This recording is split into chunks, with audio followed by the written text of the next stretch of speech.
ಶ್ರೀ ಗುರುಭ್ಯೋ ನಮಃ. ನಮಃಶಾಂತಾಯ ದಿವ್ಯಾಯ ಸತ್ಯಧರ್ಮ ಸ್ವರೂಪಿಣೆ ಸ್ವಾನಂದಾಮೃತ ತೃಪ್ತಾಯ ಶ್ರೀಧರಾಯ ನಮೋ ನಮಃ. ಸರ್ವಮಂಗಲ ಮಾಂಗಲ್ಯೆ ಶಿವೆ ಸರ್ವಾರ್ಥ ಸಾಧಿಕೆ ಶರಣ್ಯೇ ತ್ರ್ಯಂಬಕೆ ಗೌರಿ ನಾರಾಯಣಿ ನಮೋಸ್ತುತೆ. ನಮಸ್ಕಾರ ವೀಕ್ಷಕರೇ, ವಿನಾಯಕ್ ಆಸ್ಟ್ರೋಟಾಕ್ಸ್ಗೆ ತಮಗೆಲ್ಲರಿಗೂ ಆಧಾರದ ಸ್ವಾಗತ. ನಾವಿವತ್ತಿನ ದಿವಸ 2025 ಜನವರಿ ತಿಂಗಳಿನಲ್ಲಿ 12 ರಾಶಿಗಳಲ್ಲಿ ಗ್ರಹಗಳು ಸಂಚರಿಸಿದಾಗ ಬರತಕ್ಕಂತಹ ಫಲಾಫಲಗಳು ಯಾವ ರೀತಿಯಾಗಿದೆ ಅಂತ ಹೇಳುವಂಥದ್ದನ್ನ ಇವತ್ತಿನ ದಿವಸ ತಿಳಿದುಕೊಳ್ಳುವ. ಕನ್ಯಾ ರಾಶಿ ಪ್ರಥಮವಾಗಿ ಜನ್ಮ ರಾಶಿಯಲ್ಲಿರುವಂತಹ ಕೇತುವಿನಿಂದಾಗಿ ಮಾಡುವಂಥ ಕೆಲಸ ಕಾರ್ಯ, ಉದ್ಯೋಗ, ವ್ಯವಹಾರ, ವ್ಯಾಪಾರ ಎಲ್ಲ ವಿಷಯದಲ್ಲಿಯೂ ಕೂಡ ವಿಘ್ನಗಳು ಬರುವಂಥ ಸಾಧ್ಯತೆಗಳಿರುತ್ತೆ. ಆರಂಭದಲ್ಲಿಯೇ ಸಣ್ಣ ಪುಟ್ಟ ವಿಘ್ನಗಳನ್ನು ಕಾಣುವಂಥದ್ದಿರ್ಬೋದು, ಅಥವಾ ಎಷ್ಟು ಪ್ರಯತ್ನ ಪಟ್ಟರೂ ಕೂಡ ಸಾಕಾಗ್ತಾ ಇಲ್ಲ, ಅಥವಾ ಪಟ್ಟಂಥ ಪ್ರಯತ್ನದಲ್ಲಿ ಸರಿಯಾದಂಥ ಸಕಾರಣಗಳು ಅಥವಾ ಸರಿಯಾದಂಥ ಪ್ರತಿಫಲಗಳು ಸಿಗ್ತಾ ಇಲ್ಲ ಅಂತ ಹೇಳುವಂಥ ಯೋಚನೆಗಳು ಈ ಒಂದು ಸಂದರ್ಭದಲ್ಲಿ ಬರುವಂಥ ಸಾಧ್ಯತೆಗಳಿರುತ್ತೆ. ಅದೇ ರೀತಿಯಾಗಿ ಆರೋಗ್ಯದಲ್ಲಿಯೂ ಕೂಡ ಸಣ್ಣ ಪುಟ್ಟ ವ್ಯತ್ಯಾಸಗಳಾಗುವಂಥದ್ದಾಗಿರಬಹುದು, ಅಥವಾ ಶಿರೋರೋಗ ಇತ್ಯಾದಿಗಳು, ತಲೆಗೆ ಸಂಬಂಧಪಟ್ಟಿರುವಂಥ ರೋಗಗಳಿತ್ಯಾದಿಗಳು ಉಲ್ಬಣ ಆಗುವಂಥ ಸಾಧ್ಯತೆಗಳು, ತಲೆ ಸುತ್ತುವಿಕೆ ಇತ್ಯಾದಿಗಳು ಬರುವಂಥ ಸಾಧ್ಯತೆಗಳು, ರಕ್ತ ಕೆಡುವಂಥದ್ದಿರಬಹುದು, ರಕ್ತ ಪರಿಚಲನೆಯಲ್ಲಿ ತೊಂದರೆಗಳು ಬರುವಂಥದ್ದಿರಬಹುದು, ಎಲ್ಲ ಬರುವಂಥ ಸಾಧ್ಯತೆಗಳಿರುತ್ತೆ. ಆದಷ್ಟು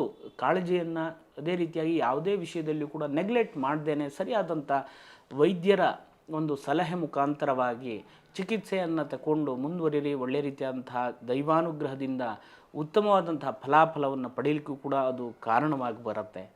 ಗುರುವಿನ ಅನುಕೂಲ ಸ್ಥಿತಿಯೂ ಕೂಡ ಇರುವಂಥ ಒಂದು ಕಾಲಘಟ್ಟ. ಮಾಡುವಂಥ ವ್ಯಾಪಾರ ವ್ಯವಹಾರದಲ್ಲಿ ಅಭಿವೃದ್ಧಿಯನ್ನು ಒಂದು ಕಾಣುವಂಥದ್ದು, ಅದೇ ರೀತಿಯಾಗಿ ಗ್ರಹ ಸೌಲಭ್ಯಗಳನ್ನು ವೃದ್ಧಿಯನ್ನು ಮಾಡುವಂಥದ್ದಿರ್ಬೋದು, ಮತ್ತು ಮನೆಯನ್ನು ಖರೀದಿ ಮಾಡುವಂಥ ವಿಷಯದಲ್ಲಿ ಹೆಚ್ಚಿನದಾದಂತಹ ಒಂದು ಪ್ರಯತ್ನದಿಂದಾಗಿ ಸಫಲತೆಯನ್ನು ಕಾಣುವಂಥದ್ದಿರಬಹುದು, ಶುಭ ಸಮಾಚಾರಗಳನ್ನು ಕೇಳುವಂಥದ್ದಿರಬಹುದು, ಪಾಲ್ಗೊಳ್ಳುವಂಥದ್ದಿರಬಹುದು, ಕುಟುಂಬದಲ್ಲಿಯೇ ಕೆಲವಷ್ಟು ಶುಭ ಸಮಾರಂಭಗಳನ್ನು ನಿಮ್ಮ ಒಂದು ಯಜಮಾನತ್ವದಲ್ಲಿ ಮಾಡುವಂತಹ ಯೋಗವು ಕೂಡ ಈ ಒಂದು ಸಂದರ್ಭದಲ್ಲಿರುವಂತಹ ಲಕ್ಷಣಗಳಿರುವಂಥದ್ದು. ದ್ವಿತೀಯಾಧಿಪತಿಯು, ಅದೇ ರೀತಿಯಾಗಿ ಸಪ್ತಮಾಧಿಪತಿಯಾದಂತಹ ಒಂದು ಗುರುವಿನ ಕ್ಷೇತ್ರದಲ್ಲಿ ಶುಕ್ರನ ಉಚ್ಚಾವಕಾಶ ಈ ಒಂದು ಮಾಸದ ಅಂತ್ಯದಲ್ಲಿರುವುದರಿಂದಾಗಿ ನಿಮ್ಮ ಮಾತಿಗೆ ವಿಶೇಷವಾದಂತಹ ಬೆಲೆ ಮತ್ತು ನಿಮ್ಮ ಮಾತಿಗೆ ಸರಿಯಾದಂತಹ ಒಂದು ಪ್ರತಿಸ್ಪಂದನೆಗಳು ಬರುವಂಥದ್ದಿರಬಹುದು, ನ್ಯಾಯ ತೀರ್ಮಾನಗಳೆಲ್ಲ ತೀರ್ಮಾನ ಆಗುವಂಥದ್ದಿರಬಹುದು, ಸಂಪತ್ತು, ವಾಹನ, ವಸ್ತ್ರ, ಸಂಪತ್ತು, ದುಡ್ಡಿಗೆ ಸಂಬಂಧಪಟ್ಟು ಭೂಷಣ, ಆಭರಣ, ಅಲಂಕಾರಿಕ ವಸ್ತುಗಳನ್ನು ವ್ಯಾಪಾರ ವ್ಯವಹಾರ ಮಾಡುವಂಥದ್ದಿರಬಹುದು, ಅಥವಾ ಸ್ವರ್ಣ ಚಿನ್ನಗಳನ್ನೆಲ್ಲ ಕೊಳ್ಳುವ ಅಂತ ಹೇಳುವಂಥ ಮನಸ್ಥಿತಿಯಿಂದ ಖರೀದಿ ಮಾಡುವಂಥದ್ದಿರಬಹುದು. ಎಲ್ಲ ಒಂದು ಫಲಾಫಲಗಳು, ವಸ್ತ್ರವನ್ನು ಅಧಿಕವಾಗಿ ಖರೀದಿ ಮಾಡುವಂಥದ್ದಿರಬಹುದು, ಇದಕ್ಕೆ ಸಂಬಂಧಪಟ್ಟು ವ್ಯಾಪಾರ ವ್ಯವಹಾರಗಳನ್ನು ಮಾಡುವಂಥದ್ದಿರಬಹುದು, ಅಡಿಗೆಗೆ ಸಂಬಂಧಪಟ್ಟಿರುವಂತಹ ವಿಷಯದಲ್ಲಿ ಅಥವಾ ಕ್ಯಾಟ್ರಿಂಗ್ ಇತ್ಯಾದಿಗಳನ್ನು ಮಾಡುವಂಥ ವ್ಯವಹಾರವನ್ನು ಮಾಡುವವರಿಗೆ ವಿಶೇಷವಾದಂತಹ ಫಲಗಳನ್ನು ಕೂಡ ಈ ಒಂದು ಸಂದರ್ಭದಲ್ಲಿ ಕಾಣಬಹುದು. ಇನ್ನು ತೃತೀಯಾಧಿಪತಿಯಾದಂತಹ ಕುಜನ ನೀಚಾವಕಾಶ ರಾಶಿಯಲ್ಲಿ ಇರುವುದರಿಂದಾಗಿ ಕೆಲವಷ್ಟು ಸಹಾಯ ಸಹಕಾರಗಳು, ಸಹೋದರರೊಂದಿಗೆ ಭಿನ್ನಾಭಿಪ್ರಾಯಗಳು, ಅಥವಾ ಕೆಲವಷ್ಟು ಸಹಾಯ ಸಹಕಾರಗಳು ನಿಮಗೆ ಸಿಗುತ್ತೆ ಅಂತ ಹೇಳುವಂಥ ನಿರೀಕ್ಷೆಯಲ್ಲಿದ್ದು ಅದು ಹುಸಿಯಾಗುವಂಥ ಸಾಧ್ಯತೆಗಳಿರುತ್ತೆ. ನಿಮ್ಮ ಸ್ವಂತ ಪ್ರಯತ್ನದಿಂದಲೇ ಹೆಚ್ಚಿನದಾಗಿರ್ತಕ್ಕಂಥ ಫಲವನ್ನು ಪಡೆಯುವಂಥ ಒಂದು ಕಾಲಘಟ್ಟ ಇದಾಗಿರುತ್ತೆ. ಚತುರ್ಥಪತಿಯಾದಂಥ ಗುರುವಿನ ಒಂದು ಅನುಕೂಲ ಸ್ಥಿತಿ ಭಾಗ್ಯಸ್ಥಾನದಲ್ಲಿರುವಂತಹ ಒಂದು ಕಾಲಘಟ್ಟ ಆಗಿರೋದ್ರಿಂದಾಗಿ ವಾಹನವನ್ನು ಖರೀದಿ ಮಾಡುವಂಥದ್ದಿರಬಹುದು, ತಾಯಿಯ ಆರೋಗ್ಯದಲ್ಲಿ ಅಭಿವೃದ್ಧಿಯನ್ನು ಕಾಣುವಂಥದ್ದಿರಬಹುದು, ಅದೇ ರೀತಿಯಾಗಿ ಮಾತಾ ಸುಹೃತ್ ಮಾತುಲ ಭಾಗ್ನೇಯವು ಕ್ಷೇತ್ರಂ ಸುಖಂ ವಾಹನ ಮಾಸನಂಚ, ಸುಖದಲ್ಲಿ ವೃದ್ಧಿಯಾಗುವಂಥದ್ದಿರಬಹುದು. ಪುನರಪಿ ಹೇಳಬೇಕು ಅಂತಂದರೆ ವಾಹನವನ್ನು ಕೂಡ ಖರೀದಿ ಮಾಡುವಂಥದ್ದಿರಬಹುದು, ಅಥವಾ ಅತ್ಯಧಿಕವಾಗಿ ವಾಹನ ವ್ಯಾಪಾರ ವ್ಯವಹಾರವನ್ನು ಮಾಡ್ತಾ ಇರುವವರಿಗಾಗಿದ್ದರೆ ಒಳ್ಳೆಯ ಫಲ ಸಿಗುವಂಥದ್ದಿರಬಹುದು. ಎಲ್ಲ ಅವಕಾಶಗಳು ಕೂಡ ಈ ಒಂದು ಸಂದರ್ಭದಲ್ಲಿರುವಂಥದ್ದು. 4ನೇ ಸ್ಥಾನದಲ್ಲಿ ವ್ಯಯಾಧಿಪತಿಯಾಗಿರುವಂಥ ರವಿ ಇರುವುದರಿಂದಾಗಿಯೂ ಕೂಡ ಕೆಲವಷ್ಟು ವಾಹನದ ದಾಖಲೆ ಪತ್ರಗಳಿಗೆ ಸಂಬಂಧಪಟ್ಟು ಹೆಚ್ಚಿನದಾಗಿರುವಂತಹ ಕಾಳಜಿಯನ್ನು, ವಿವೇಚನೆಯನ್ನು, ಯೋಚನೆಯನ್ನು ಇಟ್ಟುಕೊಂಡು ಮುಂದುವರೆದರೆ ಒಳ್ಳೆಯ ಫಲವನ್ನು ಈ ಸಂದರ್ಭದಲ್ಲಿ ಕಾಣಬಹುದು. ಪಂಚಮ ಸ್ಥಾನಕ್ಕೆ ವ್ಯಯಾಧಿಪತಿ ಬರುವಾಗ ಮಕ್ಕಳ ವಿಷಯದಲ್ಲಿ ಸಣ್ಣ ಪುಟ್ಟ ಟೆನ್ಷನ್ಗಳು ಕೂಡ ಬರುವಂಥ ಸಾಧ್ಯತೆಗಳು 14ನೇ ತಾರೀಕಿನ ನಂತರ ಇರತಕ್ಕಂಥದ್ದು. ವ್ಯಯಸ್ಥಾನ ಅಂತ ಹೇಳ್ತೇವೆ. ವಾಹನ ಓಡಿಸುವಾಗ ಆದಷ್ಟು ಸ್ವಲ್ಪ ಜಾಗೃತೆಯಿಂದಿರಿ. ಅಪಘಾತ ಇತ್ಯಾದಿಗಳು ಸಂಭವಿಸುವಂಥ ಲಕ್ಷಣಗಳು ಕಂಡುಬರುತ್ತೆ. ನೀವು ಮಾಡುವಂಥ ದೈವಾನುಗ್ರಹ, ದೇವತಾ ಕಾರ್ಯ, ನಂಬಿರುವಂಥ ಶಕ್ತಿಗಳು ನಿಮ್ಮನ್ನು ರಕ್ಷಣೆ ಮಾಡುತ್ತೆ. ಅದೇ ರೀತಿ ಗೃಹಸ್ಥಿತಿಗಳ ಪ್ರಕಾರವಾಗಿ ಬರುವಂತಹ ಕೆಲವಷ್ಟು ಗುಣ ಮತ್ತು ಅವಗುಣಗಳು ಯಾವ ರೀತಿ ಇದೆ ಅಂತ ಹೇಳುವಂಥದ್ದನ್ನು ಚಿಂತನೆ ಮಾಡುವಂಥದ್ದು ಇದು ಗೋಚಾರ ಫಲ ಆಗಿರೋದ್ರಿಂದಾಗಿ ಎಲ್ಲ ಫಲಗಳನ್ನು ಕೂಡ ನಾವು ವಿಸ್ತರಣೆಯನ್ನು ಮಾಡಲೇಬೇಕಾಗುತ್ತೆ. ಇನ್ನು ಷಷ್ಠ ಸ್ಥಾನದಲ್ಲಿರ್ತಕ್ಕಂತಹ ಶನಿಯಿಂದಾಗಿ ಸ್ವಲ್ಪ ಒಳ್ಳೆ ರೀತಿಯಾದಂತಹ ಒಂದು ಫಲವನ್ನು ಈ ಸಂದರ್ಭದಲ್ಲಿ ಕಾಣುವಂಥದ್ದು, ಶತ್ರು ಬಾಧೆ, ಶತ್ರುದೋಷ ಇತ್ಯಾದಿಗಳು ದೂರವಾಗುವಂಥದ್ದು, ಶತ್ರುಗಳ ಉಪಟಳಗಳು ಕೂಡ ಕಡಿಮೆ ಆಗುವಂಥ ಸಾಧ್ಯತೆಗಳಿರುತ್ತೆ.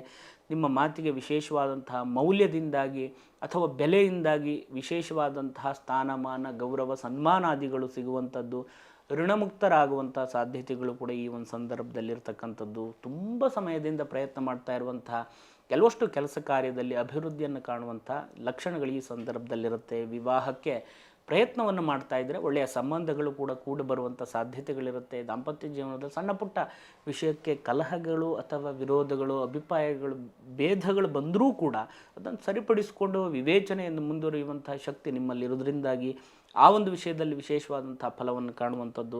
ಅದೇ ರೀತಿಯಾಗಿ ಭಾಗ್ಯಸ್ಥಾನದಲ್ಲಿರ್ತಕ್ಕಂಥ ಗುರುವಿನಿಂದಾಗಿ ತಂದೆಯ ಆರೋಗ್ಯದಲ್ಲಿ ಅಭಿವೃದ್ಧಿ, ಪಿತ್ರಾರ್ಜಿತವಾದಂತಹ ಸಂಪತ್ತುಗಳು ಸಿಗುವಂಥದ್ದು.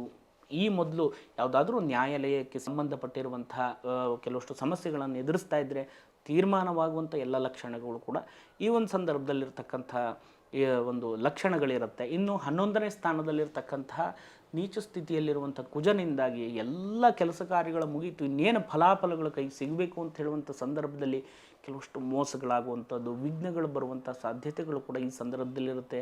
ನಿಮ್ಮ ಮೂಲ ಜಾತಕವನ್ನು ಸರಿಯಾದಂಥ ದೈವಜ್ಞನ ಮುಖಾಂತರವಾಗಿ ಪರಿಶೀಲನೆಯನ್ನು ಮಾಡಿಕೊಂಡು ಫಲಾಫಲವನ್ನು ಪಡೆಯಲಿಕ್ಕೆ ಅನುಕೂಲವಾಗಿ ಬರುವಂತಹ ದಾರಿಯನ್ನು ಕಂಡುಕೊಂಡು ಮುಂದುವರಿಯಿರಿ. ಒಳ್ಳೆ ರೀತಿಯಾದಂಥ ಫಲಗಳು ನಿಮಗೆ ಸಿಗಲಿ ಅಂತ ಹೇಳುವಂಥ ಪ್ರಾರ್ಥನೆಯನ್ನು ಮಾಡ್ತಾ ತಮಗೆಲ್ಲರಿಗೂ ಒಳ್ಳೆಯದಾಗಲಿ. ನಮಸ್ಕಾರ. ಶುಭಂ ಭೂಯಾತ್. ವೀಕ್ಷಕರೇ, ತಮ್ಮಲ್ಲಿ ಸಾಕಷ್ಟು ಜನ ಫೋನ್ಗಳನ್ನು ಮಾಡಿಕೊಂಡು ಮಾಟಮಂತ್ರಕ್ಕೆ ಸಂಬಂಧಪಟ್ಟು ಅಥವಾ ದೃಷ್ಟಿಗೆ ಸಂಬಂಧಪಟ್ಟು ಇನ್ನಿತರ ವಿಷಯಗಳಿಗೆ ಅನಾವಶ್ಯಕವಾಗಿ ಸಣ್ಣ ಪುಟ್ಟ ವಿಷಯಕ್ಕೂ ಕೂಡ ಕರೆ ಮಾಡ್ತಾ ಇದ್ದೀರಿ.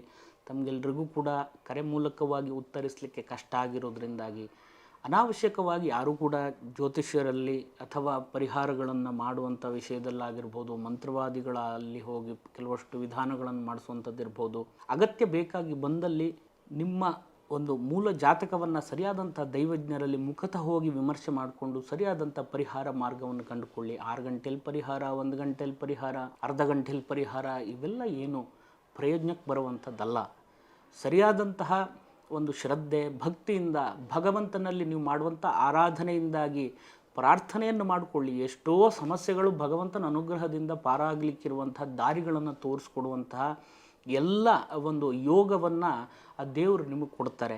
ಅಗತ್ಯ ಬೇಕಾಗಿ ಬಂದಲ್ಲಿ ಪರಿಹಾರ ಮಾರ್ಗಕ್ಕೆ ತೆರಳಬಹುದು ಅಂತ ಹೇಳುವಂಥದ್ದನ್ನು ಈ ಮೂಲಕವಾಗಿ ನಾನು ತಿಳಿಸಬೇಕು ಅಂತ ಈ ವಿಡಿಯೋವನ್ನು ಮಾಡಿರುವಂಥದ್ದು.